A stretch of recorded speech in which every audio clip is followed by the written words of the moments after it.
Assalamualaikum warahmatullahi wabarakatuh. Perkenalkan, nama saya Ken Ayu Rumadi Putri dengan nomor peserta mahasiswa 2004020800025 dari Fakultas Bahasa dan Sastra, Program Studi Pendidikan Bahasa dan Sastra Indonesia. Saat ini saya akan memenuhi tugas 4 dari Bapak Ludovicus Bomanswadu, MPT, yakni mereview tentang ketahanan nasional. Ketahanan nasional Indonesia.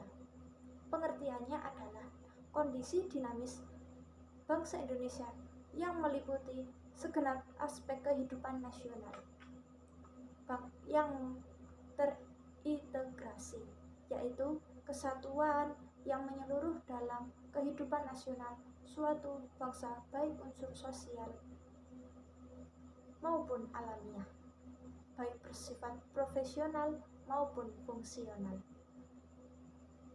Ketahanan nasional berisi keuletan dan ketangguhan yang mengandung kemampuan untuk mengembangkan kekuatan nasional dalam menghadapi dan mengatasi segala tantangan, ancaman, hambatan, dan gangguan, baik yang datang dari luar maupun dalam negeri, untuk menjamin integritas, kelangsungan hidup bangsa dan negara, serta perjuangan mencapai tujuan nasional. Dalam pengertian tersebut, ketahanan nasional adalah kondisi kehidupan nasional yang harus diwujudkan. Hakikat ketahanan nasional Indonesia adalah keuletan dan ketangguhan bangsa yang mengandung kemampuan mengembangkan kekuatan nasional untuk mendapatkan jaminan kelangsungan hidup bangsa dan negara dalam mencapai tujuan nasional.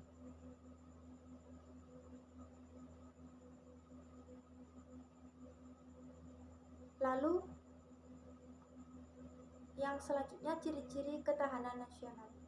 Ciri-ciri ketahanan nasional merupakan kondisi sebagai prasyarat utama bagi negara berkembang, difokuskan untuk mempertahankan kelangsungan hidup dan mengembangkan kehidupan, tidak hanya untuk pertahanan, tetapi juga untuk menghadapi dan mengatasi tantangan, ancaman, hambatan, dan gangguan. Dari gangguan tersebut terdapat dari luar maupun dalam negeri, baik secara langsung maupun tidak langsung.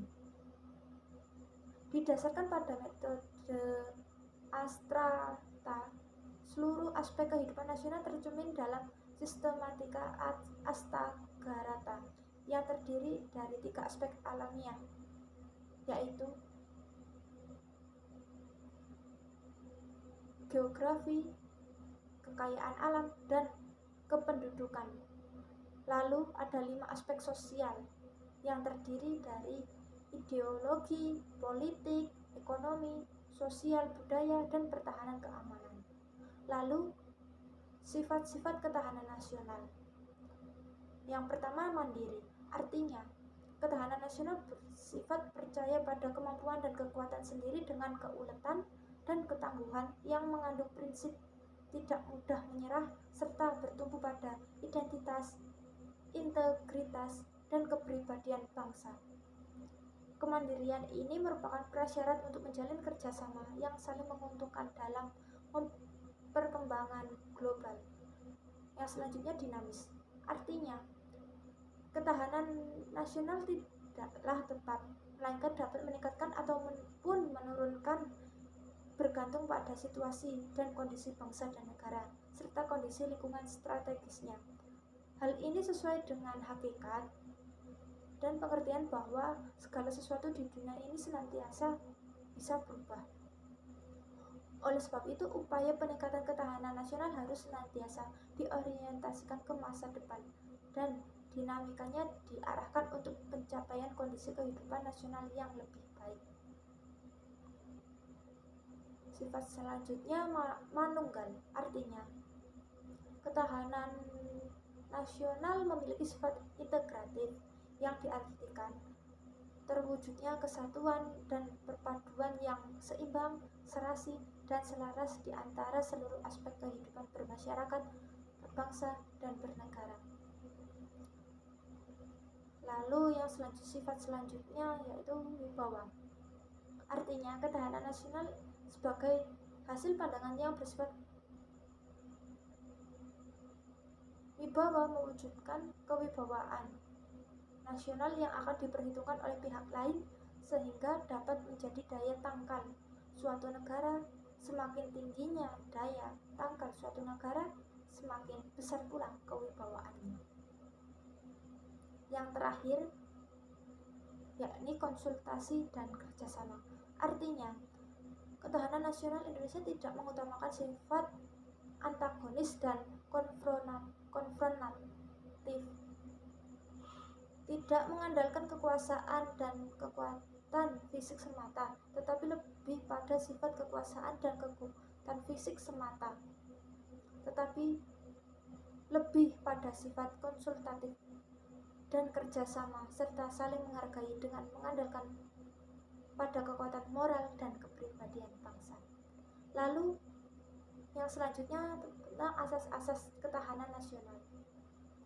Asas-asas ketahanan nasional adalah tata laku yang didasari nilai yang tersusun berdasarkan Pancasila, Undang-Undang Dasar 1945, dan wawasan Nusantara. Asas-asas tersebut yakni yang pertama, asas kesejahteraan dan keamanan. Asas ini merupakan kebutuhan yang sangat mendasar dan wajib dipenuhi bagi individu maupun masyarakat atau kelompok. Dengan demikian, kesejahteraan dan keamanan merupakan asas dalam sistem kehidupan nasional. Tanpa kesejahteraan dan keamanan, sistem kehidupan nasional tidak akan dapat berlangsung.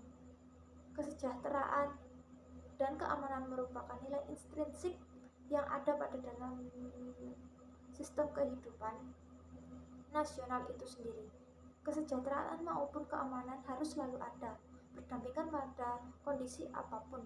Dalam kehidupan nasional, tingkat kesejahteraan dan keamanan nasional yang dicapai merupakan tolok ukur ketahanan nasional. Yang kedua, asas mawas atau mawas ke dalam dan mawas keluar. Sistem kehidupan nasional merupakan perpaduan segenap aspek kehidupan bangsa yang saling berinteraksi. Di samping itu, sistem kehidupan nasional juga berinteraksi dengan lingkungan sekelilingnya. Dalam proses interaksi tersebut dapat timbul berbagai dampak baik yang bersifat positif maupun negatif. Untuk itu diperlukan sikap mawas ke dalam maupun keluar. Mawas ke dalam. Tujuan mawas ke dalam yakni menumbuhkan hakikat sifat dan kondisi kehidupan nasional itu sendiri berdasarkan nilai-nilai kemandirian yang proporsional untuk meningkatkan kualitas derajat kemandirian bangsa yang ulet dan tangguh. Yang selanjutnya mawas keluar. Mawas keluar tujuan untuk dapat mengantisipasi dan berperan serta mengatasi dampak lingkungan strategis luar negeri dan menerima kenyataan adanya interaksi dan ketergantungan dalam dunia internasional. Yang selanjutnya asas kekeluargaan. Asas ini bersikap keadilan, kebersamaan, kesamaan, gotong royong, tenggang rasa, dan tanggung jawab dalam kehidupan bermasyarakat, berbangsa, dan bernegara. Dalam hal hidup dengan asas kekeluargaan ini diakui adanya perbedaan dan kenyataan real ini dikembangkan secara serasi dalam kehidupan kemitraan dan dijaga dari konflik yang bersifat merusak. Lalu yang terakhir, asas komprehensif integral atau menyeluruh terpadu. Sistem kehidupan nasional mencakup segenap aspek kehidupan dalam berbentuk perwujudan persatuan dan perpaduan yang seimbang, serasi dan selaras pada seluruh aspek kehidupan bermasyarakat, berbangsa, dan bernegara. Ketahanan nasional mencakup ketahanan segenap aspek kehidupan bangsa secara utuh menyeluruh, dan terpadu. Yang selanjutnya adalah unsur-unsur ketahanan nasional. Unsur-unsur tersebut antara lain ketahanan nasional Pancagrata. Maksudnya, aspek sosial Pancagrata pada dasar dilandaskan hubungan manusia dengan Tuhan, hubungan manusia dengan sesama, hubungan manusia dengan alam sekitarnya, maupun manusia dengan dirinya sendiri dalam bentuk kebutuhannya. Dengan dasar hubungan tersebut dapat dikelompokkan menjadi 5 bidang atau 5 aspek dalam kehidupan nasional yang disingkat Ipolexosput Hankam. 5 aspek kehidupan nasional akan diuraikan konsep dasar dalam rangka mengembangkan kekuatan nasional dalam menghadapi segala tantangan, ancaman, hambatan, dan gangguan. Unsur selanjutnya yaitu ketahanan aspek ideologi. Suatu bangsa pada dasarnya mempunyai dan memerlukan filsafat hidup sebagai pedoman dan pegangan dalam melaksanakan perjuangan untuk mempertahankan kelangsungan hidup berbangsa dan bernegara. Filsafat hidup digunakan sebagai pedoman hidup yang termasuk filsafat praktis yang merupakan suatu ideologis pandangan hidup, pandangan dunia, karena sebagai dasar untuk mencapai cita-cita nasional. Lalu yang selanjutnya tentang fungsi ketahanan nasional. Ketahanan nasional dalam fungsinya sebagai doktrin dasar nasional yang perlu dipahami untuk menjamin tetap terjadinya pola pikir, pola sikap, pola tindak, dan pola kerja dalam menyatukan langkah bangsa yang bersifat interregional, wilayah, intersektoral, maupun multidisiplin.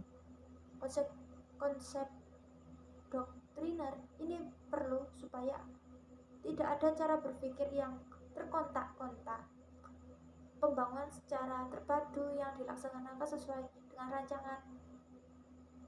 rancangan atau sektoral. Satu alasan adalah bahwa bila penyimpangan terjadi, maka akan timbul pemborosan waktu, tenaga, dan sarana yang bahkan berpotensi dalam pelaksanaan pembangunan nasional di skala bidang dan sektor program. Ketahanan nasional juga berfungsi sebagai pola dasar pembangunan nasional. Pada hakikatnya merupakan arah dan pedoman. Dalam perkembangan, ketahanan nasional akan tetap mengalami berbagai macam permasalahan yang dapat menimbulkan kegoyahan terhadap ketahanan nasional. Dalam hal ini adalah Indonesia. Ancaman-ancaman tersebut dapat berasal dari dalam negeri maupun luar negeri. Indonesia sudah sering mengalami berbagai peristiwa yang dapat dikategorikan sebagai sebuah ancaman-ancaman terhadap ketahanan nasional. Beberapa contoh peristiwa yang sempat mengusik ketahanan nasional negara Indonesia adalah gerakan separatisme dan terorisme. Misalnya, gerakan GAM atau Gerakan Aceh Merdeka. Yang kedua, Organisasi Papua Merdeka atau biasa disebut OPM, dan terorisme. Sekian dari saya tentang ketahanan nasional. Mohon maaf bila ada salah kata, salah ucap, salah sikap. Saya akhiri. Wassalamualaikum warahmatullahi wabarakatuh.